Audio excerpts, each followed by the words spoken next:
de precaución y autocuido y siguiendo las recomendaciones internacionales, Contexto Azul y Blanco está tomando las medidas necesarias para proteger al equipo y a sus panelistas, realizando las entrevistas en modo virtual. Aquí algunas recomendaciones para prevenir la propagación del coronavirus. Evitar aglomeraciones públicas y privadas. Lávate las manos con agua y jabón por al menos 20 segundos. Distancia física de 1 metro entre una persona y otra. Evitar saludos de brazo, apretón de mano y beso. No tocarte la cara. Llama regularmente a tus familiares y amistades para conocer su estado de salud y darles ánimo. Si tenés adultos mayores en tu familia o conoces de personas que puedan requerir asistencia, apóyalos con las compras para restringir su exposición. Sé consciente y sensato cuando compres alimentos e insumos de higiene y limpieza. Cuida tu salud mental, mantente objetivo y optimista. Utiliza las redes sociales para amplificar las historias positivas, no así para difundir rumores y noticias de dudosa procedencia. De ser posible, lleva una toalla de mano y úsala para agarrarte en los buses, así evitarás tocar agarraderas. Desinfecta con alcohol agarraderas de puertas, interruptores de luz, teléfonos celulares, teclados de computadoras, entre otros. Limpia los servicios higiénicos a diario. A los colegios públicos y privados, asegurarse de que las medidas preventivas sean también aplicadas y ampliamente difundidas. En tu empresa, adopta medidas sanitarias y educativas para el manejo de la pandemia y cuidado eficiente de los colaboradores y clientes. Los colaboradores deben tener agua, jabón, alcohol gel, desinfectante de superficies, toallas desechables, basureros con tapadera y pedal, entre otros. El aislamiento social es una medida importante. Evita salir si no es necesario. Protegiéndote a vos, proteges a tu familia y a tus allegados. Contexto Azul y Blanco. Buenas tardes y bienvenidos a Contexto Azul y Blanco, hoy 25 de agosto del 2020. El pasado 13 de agosto se anunció en una cuenta de una red social que se estarían compartiendo documentos importantes del Ministerio de Salud de Nicaragua. Desde mediados de marzo del 2020, cuando se informó el primer paciente de coronavirus en Nicaragua, la ciudadanía de Nicaragua fue viendo el comportamiento del virus a través de los medios de comunicación internacionales y a través de los medios de comunicación independientes, ya que los medios de comunicación oficiales mostraban números y datos muy diferentes a lo que nos decían los testigos y familiares de personas contagiadas, o el comportamiento de los hospitales en el país. Esa diferencia generó desconfianza por parte de la ciudadanía a los datos oficiales entregados. Supimos a través de una carta emitida hacia la OPS, que el régimen no estaba entregando la documentación requerida y necesaria, lo que sumaba a la desconfianza de los datos que ellos nos presentaban. Luego de la filtración de los datos del Ministerio de Salud, pudimos corroborar que había mucha información manipulada y que había muchos datos ocultándose a la ciudadanía. ¿Pero qué significa esto? ¿Cuál es el objetivo de esconder estos datos? Por esta razón que hemos invitado a 2 profesionales en el área para poder hablar un poco sobre esta duda y sobre todos estos cuestionamientos que nos hacemos. Tenemos al doctor Álvaro Ramírez, él es epidemiólogo y es exdirector de Vigilancia Epidemiológica de Nicaragua. Y tenemos al doctor José Antonio Vázquez, él es ginecobstetra y actual presidente de la Unidad Médica Nicaragüense, la cual es parte de la Alianza Cívica por la Justicia y la Democracia. Buenas tardes y bienvenidos a ambos. Muchas gracias, María Sánchez. Un placer estar contigo nuevamente. Y bueno, espero que podamos tener una conversación muy importante e informativa para la población nicaragüense, al igual que estar aquí con el doctor Antonio Vázquez. Es un privilegio. Muchas gracias, María Ángeles. A través de la Unidad Médica Nicaragüense te damos las gracias y realmente también es un placer compartir este espacio con el doctor Álvaro Ramírez, que siempre nos ilustra acerca del seguimiento que se ha dado del COVID-19 en Nicaragua. Muchas gracias. Claro que sí, y nuevamente les agradecemos a ambos por estar con nosotros acá en Contexto y sobre todo poder compartir toda la información y toda la experiencia que ustedes tienen en su área y sobre todo en los temas que siempre los invitamos. Como les habíamos mencionado en la introducción, pues tenemos algunas preguntas, algunas dudas, algunas nos han llevado a través de nuestras redes sociales, otras por correo electrónico y algunas directamente, amistades o familiares. Para dar inicio un poco a la conversación, nos gustaría escuchar su opinión sobre el por qué creen ustedes sea la razón para ocultar toda esta información de parte del Ministerio de Salud y del gobierno a la población de Nicaragua. Nosotros vemos en la Unidad Médica Nicaragüense, y para recapitular siempre, es que los médicos organizados en la Unidad Médica Nicaragüense, a partir del 23 de marzo, siempre hicimos hincapié en lo que venía. Hicimos hincapié en que el Estado de Nicaragua, el Ministerio de Salud, tenía que tomar medidas exactas para evitar la catástrofe que tuvimos en el mes de junio, en el mes de julio, la cantidad de muertos que se dieron de forma real, que hoy estamos sabiendo con exactitud hasta qué nivel llegaron, y esto el gobierno simplemente hizo caso omiso de estas recomendaciones, hizo caso omiso de tomar el rol que le correspondía para salvaguardar la vida de los nicaragüenses, y es por eso que hoy estamos lamentando la cantidad de muertos. Cuando nos preguntamos por qué hizo esto el régimen, tenemos que estar bien claro que este régimen se basa en la mentira a la población, en la mentira a la comunidad internacional, y mintiendo es que ellos han llegado y han consolidado siempre este poder que hoy en día, a partir del 18 de abril, es el fin de este régimen. Tarde o temprano se va a tener que dar.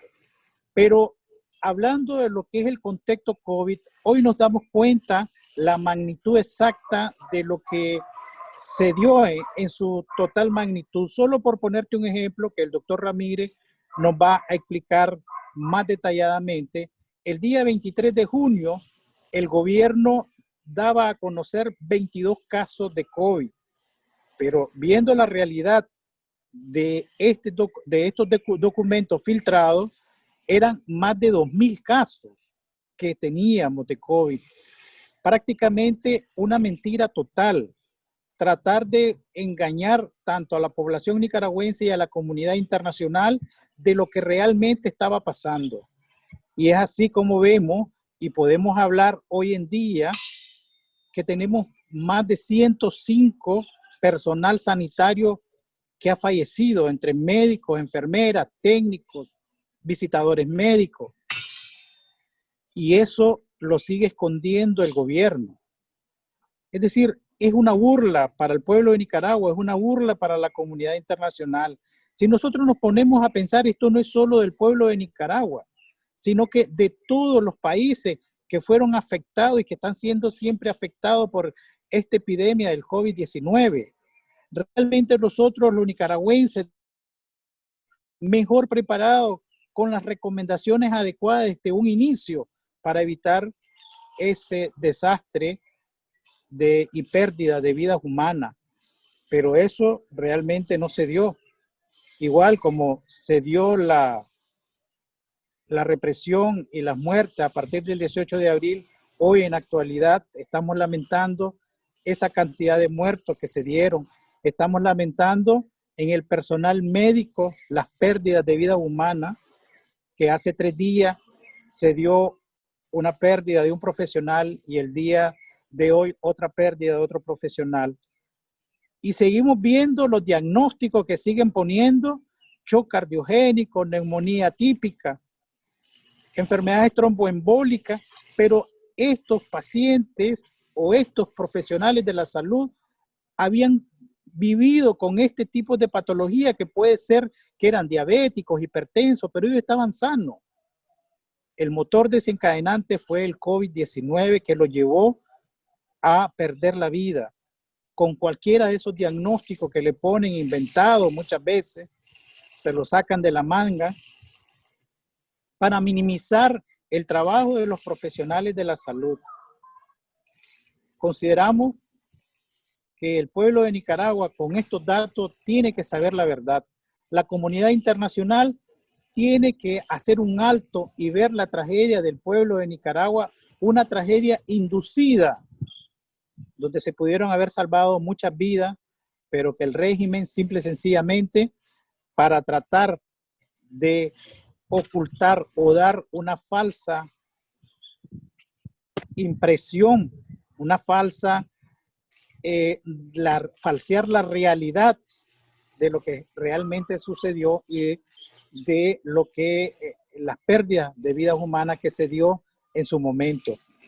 Realmente es ilógico pensar de que se van a ocultar todas estas muertes para dar una falsa expectativa de bienestar en la población, o pensar que el Ministerio de Salud estaba mejor preparado que otros países, donde nosotros sabemos nuestra situación económica, el segundo país más pobre de América Latina, con un sistema de salud deficiente, donde teníamos solo 144 monitores en la unidad de cuidados intensivos, donde tenemos un sistema con difícil situación.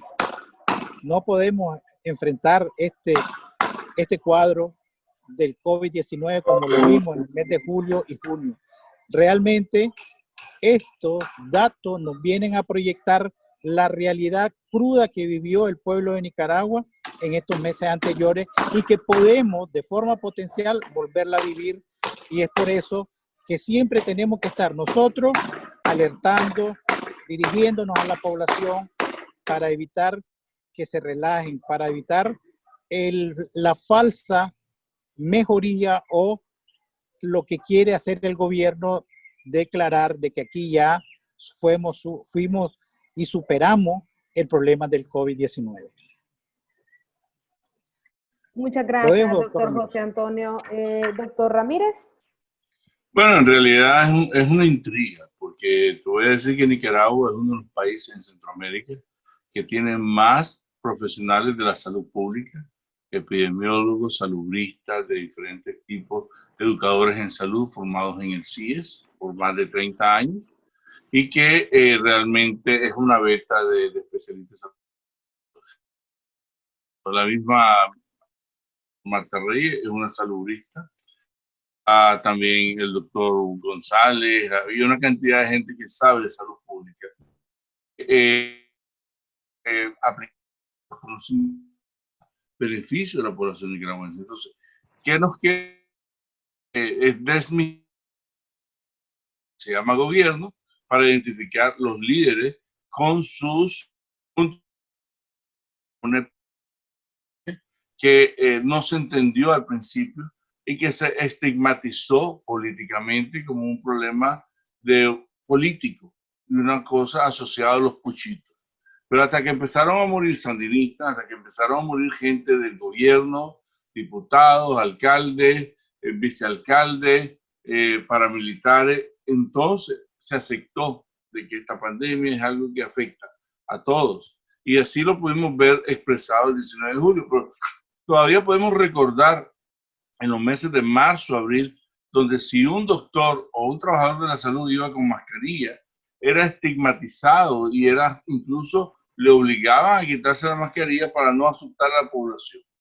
Entonces, ese tipo de conceptos solo pueden venir de mentes un poco desequilibradas que no están aceptando la realidad técnica y profesional de lo que es una prevención de la pandemia. Entonces, lo único que me queda a mí es que la incertidumbre, ¿ya?, de que es esto un verdadero enfoque profesional técnico con todo el apoyo que la OPS y la OMS ofreció, realmente no cumplió con ninguno de los requisitos, y la OPS lo ha dejado muy claro y lo sigue dejando claro en cada comunicado semanal que hace la OPS, la falta de datos confiables y la provisión de datos muy escuetos sin determinar nada que pueda ayudar a los organismos regionales a tomar decisiones. Entonces, ¿qué pasó? ¿Por qué escondieron los datos? Los datos estaban ahí, llegaban los informes a veces 3, 4 veces al día a la presidencia.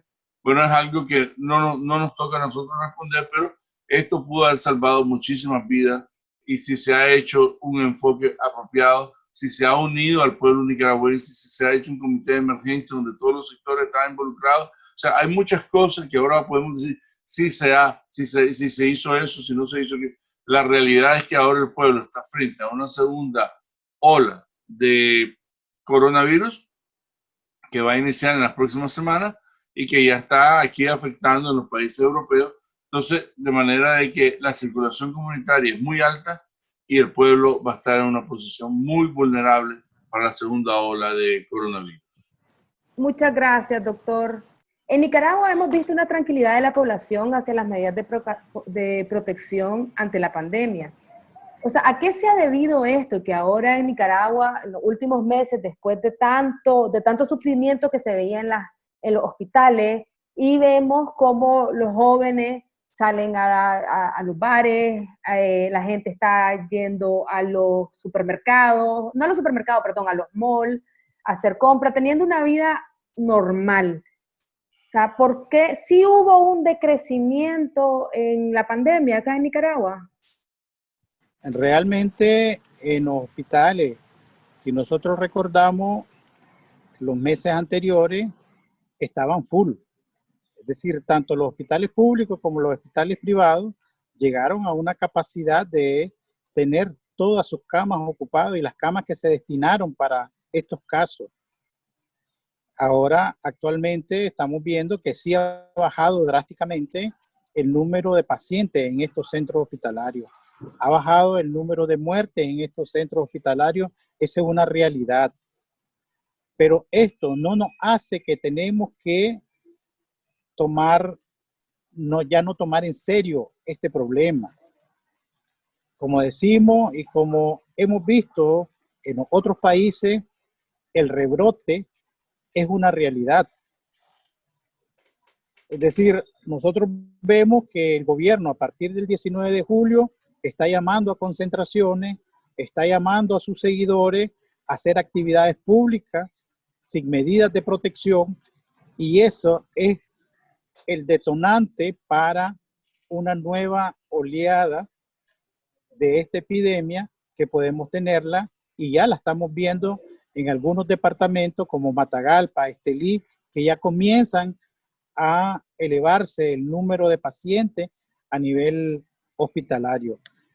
Realmente considero que, y consideramos que tenemos que seguir teniendo esas medidas que habíamos adoptado el pueblo de Nicaragua, del autoconfinamiento en sus casas, el distanciamiento, el uso de alcohol, todas estas medidas que nos ayudaron en su momento no se tienen que abandonar, se tienen que seguir, porque la realidad es que se va a dar un rebrote y mucha de la población nicaragüense puede sufrir muerte, puede sufrir daño, y esto va a enlutar más al pueblo de Nicaragua.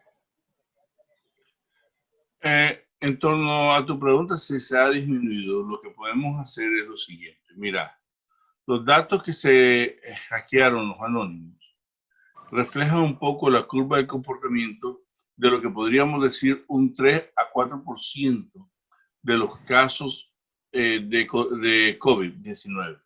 ¿Por qué? Porque estos son los casos severos que requirieron atención hospitalaria y a los cuales se les hizo prueba de laboratorio. El resto, el otro 96% a 98% de casos fueron atendidos en las casas, fueron atendidos en centros de salud, se les dio medicamentos, atención ambulatoria, y algunos de ellos murieron en casa. Pero digamos que para entender esto, el dato el significado del dato que se obtuvo con la información de Anónimo es que son los casos severos, solamente un porcentaje de los casos severos, que podría representar un máximo un 2 a 4% del total de casos reales que se dieron en Nicaragua. Pero nosotros hemos procesado estos datos. Ahora te quiero compartir un poco esta información que tenemos aquí, ¿ya? Y déjame enseñarte este gráfico, ¿ya? A ver si lo estamos viendo aquí. Esto está por semana epidemiológica en el país, ¿ya? Cuando los casos empezaron a subir sobre la semana de acerca del mediados de mayo, 19 de mayo. Y aquí podemos ver que los casos subieron enormemente y luego se mantuvieron altos. El porcentaje de positivos semanales estaba entre 800 a 1000 positivos a la semana.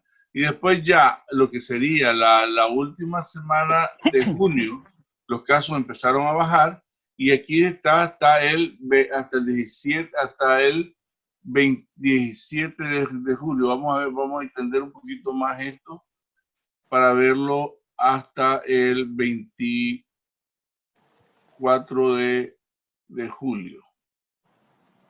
Ya, tenemos los datos hasta aquí, ya, 24 de julio. ¿Ya? Entonces, podemos ver cómo realmente esto ya empezó a bajar, pero es una curva natural que el coronavirus hace y que no se sabe realmente por qué. Aquí tenemos al 27 de julio. ¿Bien? Ahí tenemos un poquito más extendido al 27 de julio, como los casos. Esta semana pues no ha terminado, pero luego de esto, la semana anterior fueron 438 casos positivos. La curva realmente ha bajado, pero ha bajado en todo el mundo después de un número como de 9 a 10 semanas. Pero ahora el rebrote en la curva que tenemos acá, por ejemplo, acumulativa, podemos ver cómo los casos siguieron subiendo hasta finales de julio, de acuerdo a, y empieza un poco a ablandarse la curva. Ahora, en términos de femeninos y masculinos, aquí podemos ver que en el grupo de 18 a 30 años, las mujeres tuvieron mayor número de casos positivos y el resto de los grupos de edades, la mayoría fueron hombres en dominio claro. Y luego, en Nicaragua, el grupo de edad más afectado está entre 40 años y 70, a diferencia de Europa. Entonces, estos datos sí nos están dando un reflejo de que ha habido una reducción en el número de casos, que es lo que hemos observado, pero no significa que el COVID se ha ido de Nicaragua y no significa que todo está bajo control, porque hay departamentos en el norte, por ejemplo, en Madrid, en Matagalpa, donde el COVID está afectando muchísimo. Aquí podemos ver el dato comparativo también de esta tabla hasta el 27 de julio, ¿ya? Donde en la base de datos del Ministerio, el MINSA tenía reportado 3.439 casos hasta el 27 de julio, el observatorio ya tenía 8.400 y la base de datos tenía 9.867 casos positivos. Y trabajadores de la salud positivos, habían 415 casos positivos, pero hay más de 1.000 trabajadores de la salud que han sido afectados en el transcurso de este periodo. Entonces, esto podemos ver también aquí como el observatorio tenía menos casos que los reportados por PCR, por el MINSA en 4.000 en el departamento de Managua. En Masaya, ya también hay más PCR positivos. En Chinandega hay muchísimo más PCR positivo que lo que había reportado el observatorio. Y a León ya es al inverso. Y Matagalpa, el observatorio ha reportado 969 casos con 503 que tiene la base de datos del MINSA. Ha sucedido igual en Estelí, sucedido similar en Carazo, estuvieron más o menos igual. En Madrid, el observatorio tiene mayor número de casos reportados y al igual que en Buaco, el observatorio tiene muchísimo más casos reportados. Entonces, hay diferencias entre ellos y eso lo podemos ver también en el mapa que hemos construido para entender esta situación, ¿ya? Y aquí podemos ver las zonas rojas del país y básicamente todo el territorio nacional ha estado afectado. Hasta en la Cruz de Río Grande, en Tortuguero han habido más de 30 casos, en Ciuna han habido más de 100 casos, aquí podemos ver el Atlántico Norte. Puerto Cabezas ha estado bien afectado, en una zona roja. Y luego tenemos Huaspán, Rosita, o sea, no, en Huaspán hay casos también, en todo el territorio nacional se han estado concentrados, obviamente, en las zonas de mayor densidad poblacional, que tenemos la parte de Managua, la meseta de los pueblos, Granada, Rivas, Chinandega, León, que es donde la mayor cantidad de población hay, y ahí es donde hemos observado una gran cantidad de casos. Entonces, esto más o menos nos podría decir cómo estamos en la situación a nivel nacional y cómo esto ha ido avanzando en el país. Habría otros datos también que se podríamos ver cómo fue avanzando y cómo se fue la mentira creciendo desde el principio. Que eso es una cosa muy interesante, pero voy a hacerte esa presentación aquí rápidamente. Vamos a ver todos los casos positivos, ¿ya? Del 18 de marzo del 18 de marzo a la primera semana. Aquí hay un dato muy interesante, ¿ya? Aquí vamos a ver cómo en la primera semana ya habían casos en Bluefield y en Laguna de Perlas, que nunca nos informaron a todos, pues, y había casos en Huigalpa, habían 5 casos en Huigalpa, habían 2 casos, un caso en Bluefield y un caso en Laguna de Perlas y un caso en Chinandega. Aquí podemos ver para el parámetro de color. A la segunda semana de la epidemia, del 18 de marzo al 31 de marzo, ya hay casos ya en Matagalpa, que se suponía, el ministerio decía en ese momento que solo habían 5 casos. Ya el observatorio no había abierto reporte todavía. Y luego en la base de datos ya habían 23 casos confirmados de COVID por PCR. Ahora, podemos ver y extender el periodo hasta lo que decía el maestro Vázquez aquí, digamos hasta el 12 de mayo, que fue cuando se da el primer reporte de Nicaragua semanal, cuando se decía que habían 25 casos. Ya el observatorio estaba reportando 803. La base de datos del MINSA tenía más casos que cualquiera de los otros. Wow. Tenía 1.700 casos. ¿Ya? Trabajadores de la salud, habían 276 positivos ya en ese momento. Ok, entonces ahora podemos seguir para esta fecha es importante siempre, el 19 de mayo, cuando el ministerio dio a conocer el incremento rápido, ¿ya? En esta semana a 254 casos, todos recordamos eso, y empezamos a ver el crecimiento exponencial. Ya habían 2.558 casos al 19 de mayo. O sea, el 1000% de diferencia. Ya, ¿lo ves? Sí. Entonces, y puedes ver las diferencias, por ejemplo, el observatorio está reportando 914 casos en Managua, pero ya habían 1.500 casos confirmados en Managua. Chinandega 108 y habían 293 confirmados. O sea que todo el tiempo la información existente de casos, ¿ya? Era mayor, excepto en Matagalpa, ¿ya? Y en Boaco también creo que había un mayor incremento de casos. Pero ya había en todo el territorio nacional, al momento del 19 de mayo, este número de casos. Y ahora, hay datos importantes que estamos analizando. Esa era una de las preguntas que teníamos. Teniendo toda esta información, ¿cuáles son los datos más relevantes o que nos tienen que tenemos que ver y abrir los ojos? Hay datos relevantes, por ejemplo, en torno a la mortalidad materna. Hay mortalidad materna, de acuerdo a las tablas que tenemos aquí nosotros, estamos haciendo el estudio, pero te puedo asegurar que hay por lo menos 3 a 4 casos de muertes maternas asociadas a COVID, donde murieron, por ejemplo, en Chinandega tenemos una madre que murió ella y murieron los gemelitos que tuvo. Esa muerte materna asociada a COVID es un dato importantísimo. ¿Por qué? Porque las embarazadas tienen que cuidarse. Las embarazadas deberían saber el riesgo que están corriendo, que si tienen COVID, el producto, el bebé, puede morir también por COVID. Hay un total de 28 casos positivos de menores en este periodo. Vamos a hacer el periodo para poderlo ver. Este es un dato importantísimo para el riesgo de la salud materno-infantil. ¿Ya? Miramos aquí ahora, te voy a enseñar aquí, voy a reducir el espectro solo para menores de 1 año, ¿ya? Positivo. Esto es lo que ha habido hasta el momento en la base de datos: menores de un año positivos, 24 casos positivos menores de un año. ¿Ya? En Managua 11, Matagalpa 3, Estelí 3, Nueva Segovia 2, Chinandega 2, Río San Juan 1, Masaya 1 y León 1. ¿Qué es la importancia de este dato para materia de prevención? Es que las mujeres que están con embarazo deben de autocuarentenarse. La cuarentena voluntaria debe ser algo que se debe de orientar a la mujer embarazada. Doctor Vázquez, usted que es un ginecólogo, ¿qué piensa de este dato? Totalmente, es una realidad.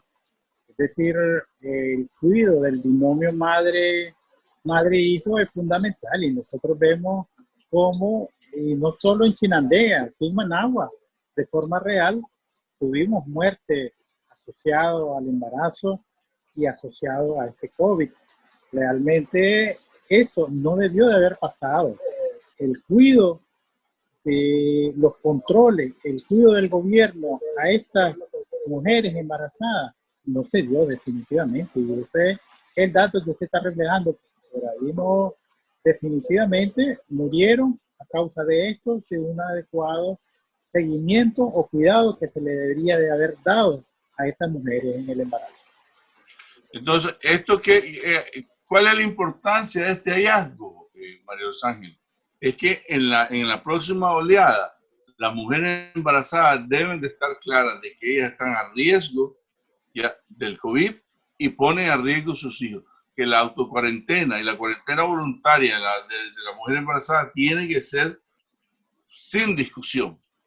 La protección del uso de la mascarilla sin discusión. Las mujeres embarazadas son personas a riesgo, que el COVID da incluso en niños recién nacidos de 7 días. Estamos terminando los estudios, no los hemos terminado todavía, pero niños recién nacidos de 1 día, de 2 días, han dado positivo a COVID. Gemelares. Tenemos 2 gemelares, uno de Managua y otro de Chinandega, que dieron positivo a COVID, y estamos haciendo todas las investigaciones para ver la asociación de mortalidad materno-infantil. Este es un dato que es revelador de lo que existía en las bases de datos del MINSA, pero además voy a demostrarte también, voy a presentarte otra cosa que es importante, que estos datos nosotros los hemos trabajado y los hemos aclarado y limpiado porque estaban muy difíciles de entender al principio. Por eso la gente que tiene las bases de datos que dio anónimos, públicos ahora, van a tener muchos problemas tratar de entender este dato. Y te voy a enseñar por qué. ¿Ya? A ver, aquí lo tengo. Ya, en este dato, en esta base, aquí se puede ver fácilmente, ¿ya? El número de errores de digitación que había. Por ejemplo, registro con error sin municipios. En los reportes de los casos, 11.553 casos no tenían municipios reportados. Wow. ¿Ya? Sin nombre de unidad de salud, 6.128. Sin fecha de toma de muestra, 11.000. Sin fecha de nacimiento, 12.118. Sin código del tipo de paciente, 11.535. El tipo de pacientes son si era trabajador de la salud, si era un enfermo normal.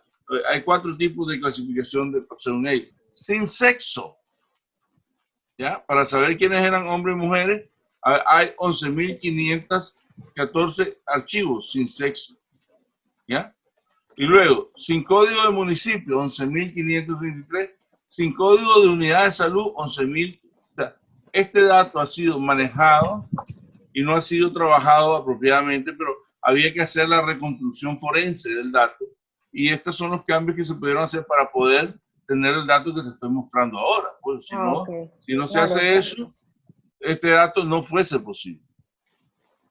Y sobre la base de esto, la unidad médica, como ustedes saben, puso al aire 4 teléfonos al servicio de la población. Estos 4 teléfonos, a mediados de mayo y al 30 de junio, se reportó 6.980 llamadas que hizo la población, siendo los principales departamentos Managua, Carazo, Rivas, Chinandega, El Rama y Huigalpa. Muy poco de Matagalpa y también de Estelí.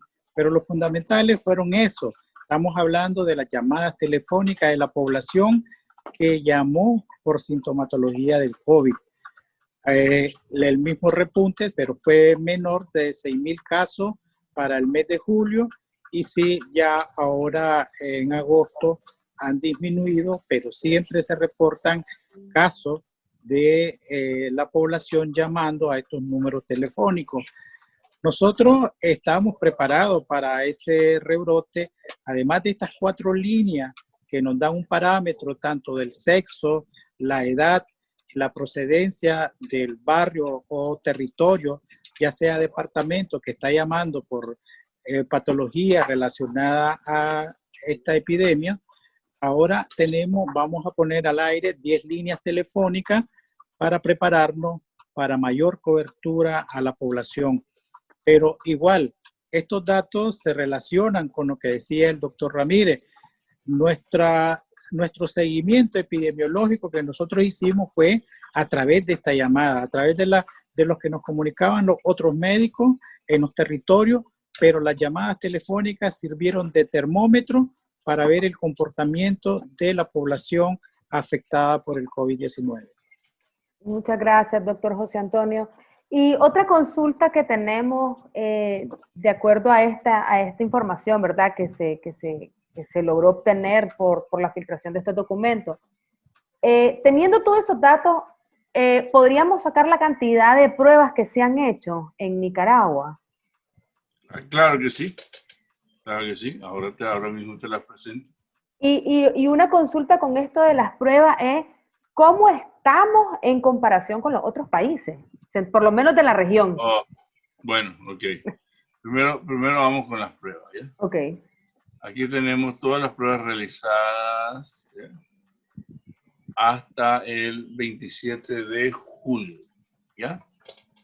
Hasta el 27 de julio se han realizado 17.739 muestras, con 9.867 casos positivos.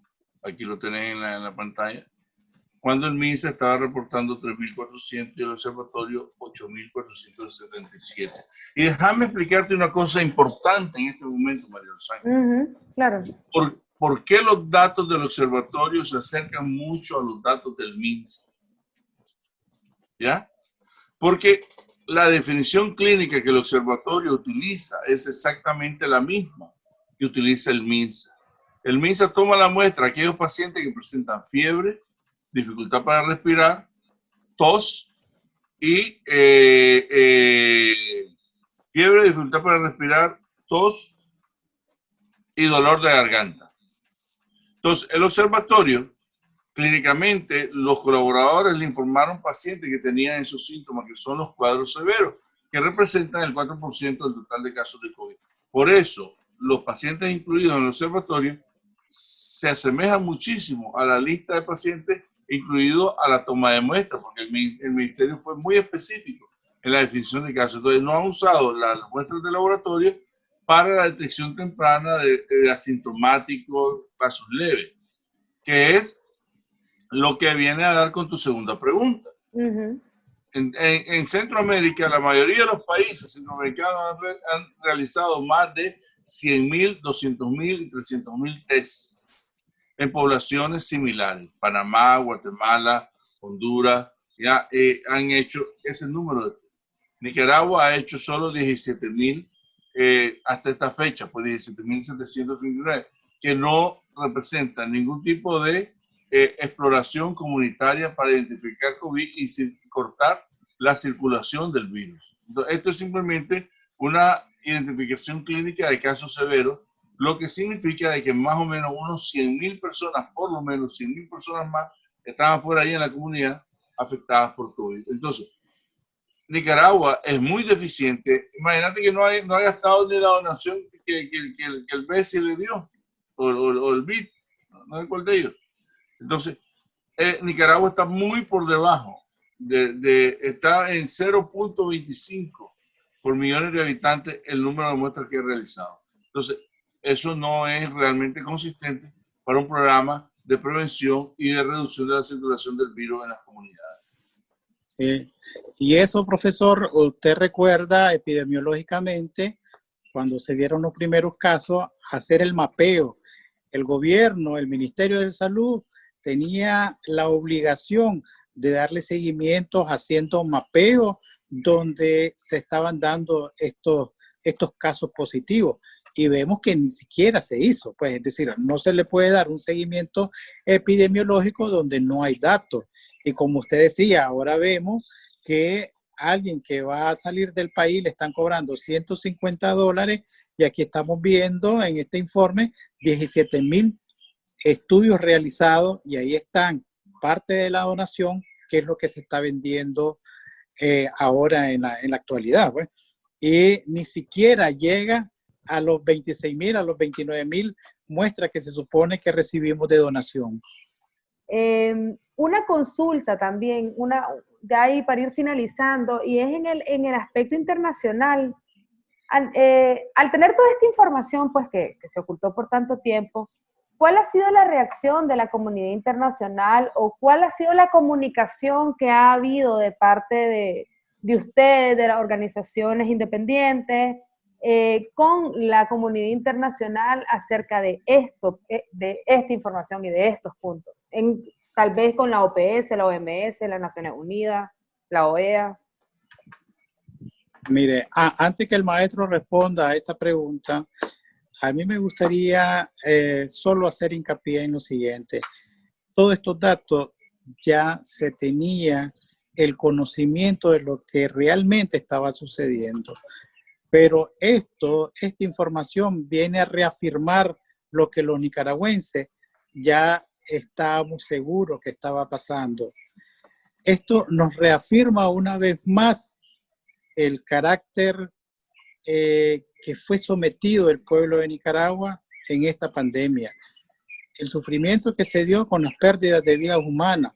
Es decir, esto desde que escuchamos tanto a la OPS estar pidiendo el informe adecuado, que el gobierno de Nicaragua diera los informes claros y precisos que necesitaban, que les pedían, es decir, realmente nunca se dieron.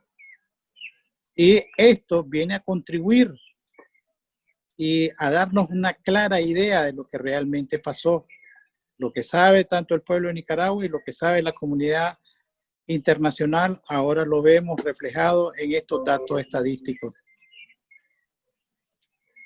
Muchas gracias, doctor José Antonio. Sí, doctor Ramírez.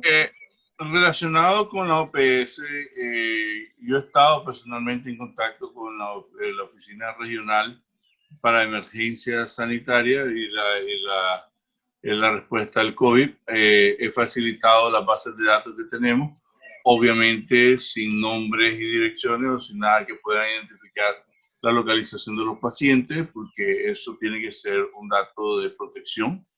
Y este dato y esta base de datos y toda esta información pronto va a estar disponible al público también, lo vamos a dejar disponible para que la gente pueda ver la historia de la pandemia en Nicaragua de acuerdo a los pocos datos que existen confiables.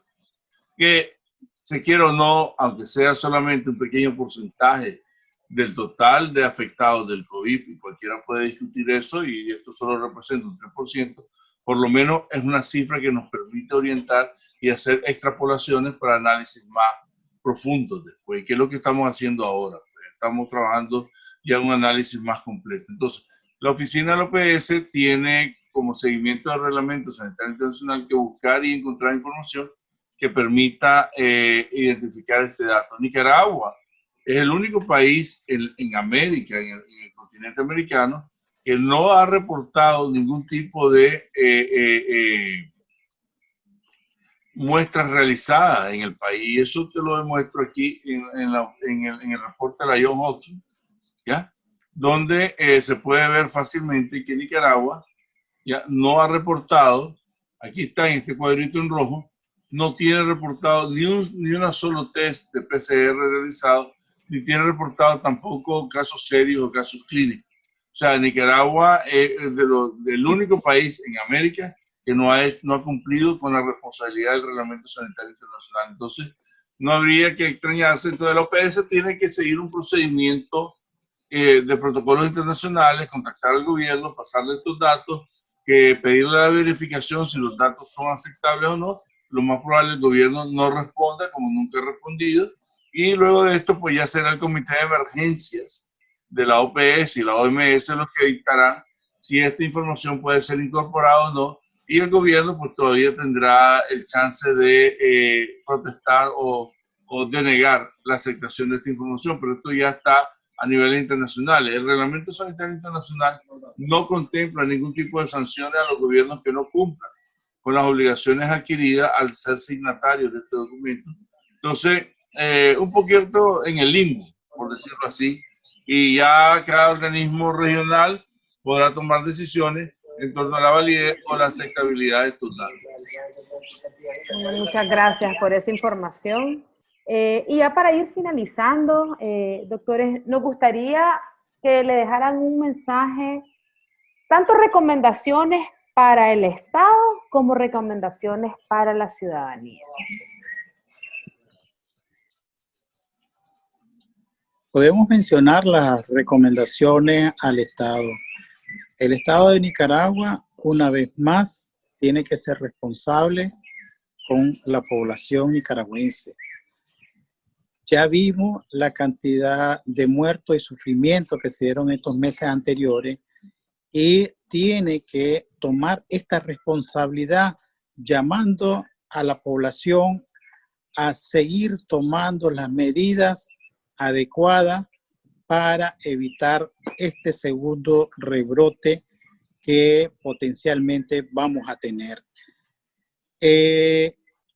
La información es adecuada, que en sus medios que tienen, dirigir las campañas educativas, seguir en esta tarea, orientando a la población, pero desgraciadamente está sucediendo todo lo contrario, llamando a estas actividades masivas que vienen a hacer todo lo contrario. A la población, las medidas es seguir lo que se inició, una autocuarentena voluntaria, el lavado de las manos, el distanciamiento, y a los jóvenes que son los principales, que lo estamos viendo en la discoteca, en los centros recreativos, recordar que muchos de ellos dicen que yo estoy joven y no voy a morir porque el COVID no me va a hacer absolutamente nada. Pero estos jóvenes deben de recordar que tienen padres, que tienen abuelos, que tienen personas que tienen diferentes tipos de patología, y esas son las personas más vulnerables que deben de tomar en consideración que si ustedes se protegen, van a proteger a ese sector de la población más vulnerable. Con todo esto, a seguir tomando las medidas que nos van a prevenir este cuadro, esta epidemia que mata a todo por igual, no distingue colores políticos, no distingue religión, simplemente todos estamos expuestos a eso. Claro, o sea, aquí hay que tener claro, como bien decía el doctor Vázquez, esta pandemia, la segunda ola, nadie la va a parar. La segunda ola viene sobre el mundo, está ya creciendo en Europa y ya pronto va a empezar a crecer en América. Con la alta circulación comunitaria que hay de virus, pues seguramente el impacto podrá ser mayor. Se estima que solamente un 5 o 7% de la población ha sido infectada en la primera ola, entonces la segunda ola va a tener una envergadura mucho mayor que la primera. Entonces, aquí hay que tomar realmente todas las medidas del caso. Al menos se ha visto algunas intenciones del gobierno en por lo menos ya aceptar y aparecer con mascarilla en actos públicos. Entonces, la importancia de promover la prevención, la mascarilla, como bien lo decía el doctor Vázquez, parar estas actividades de aglomeración de cualquier índole va a ser una medida sanitaria de prevención inmediata e importante. En la medida que se sigan haciendo aglomeraciones, el riesgo que se está sometiendo a la población es mucho más alto. Entonces, todos debemos de tener la conciencia de que esta pandemia nadie la va a parar y es de alguna manera podría decirte, es muy difícil de acuerdo a nuestra... ha sido difícil en Europa mantener la gente en cuarentena, mantener la gente en actitud responsable, y eso nos diferencia de las sociedades orientales. Ellos tienen mucha disciplina y mucho orden, y obedecen las instrucciones, a pesar de que sean millones y millones, usan la mascarilla en todo momento y tienen una cantidad de conductas que son diferentes a las nuestras en el occidente. Pero entonces esto es lo que nos está afectando. Entonces es importante reforzar la necesidad de las medidas. Es importante que el gobierno recapacite y se dé cuenta de que esto es una oportunidad que tienen para reivindicarse en la protección de la salud del pueblo, y si no lo hacen, pues el pueblo se los va a cobrar tarde o temprano. Esto va a ser una consecuencia política que lo tendrán que pagar, porque el pueblo está resintiendo el impacto del COVID a nivel personal. Los que ya sufrieron el COVID saben lo difícil que es, a nivel familiar, a nivel económico, y a todos los niveles de la sociedad el COVID está afectando. Y esto no se puede tapar el sol con un dedo. Entonces yo lo dejaría ahí, la importancia de mantener las medidas de prevención se extreman ante una segunda ola de coronavirus. Muchas gracias, doctor Ramírez, muchas gracias, doctor Vázquez. La verdad es que toda esa información y es impresionante saber cuánta información se le ha ocultado a la ciudadanía, pero más que nada, como dijeron ustedes antes, el lograr corroborar lo que ya sabíamos, muchos nicaragüenses, por ver los comportamientos en otros países, sabíamos que nosotros no íbamos a ser lo único, que íbamos a tener los números como nos presentaba el MINSA, ¿verdad? Sino que estábamos en una situación grave, que es algo que ya sabíamos y con esto lo venimos a corroborar. Le agradecemos nuevamente estar con nosotros acá en Contexto. Muchas gracias, María Ángeles. Es un placer, profesor. Un placer, profesor. Saludos. Y agradecerles también a cada una de las personas que nos están sintonizando. Recuerden siempre enviarnos sus dudas, consultas y comentarios a los datos que aparecerán en pantalla. Buenas noches.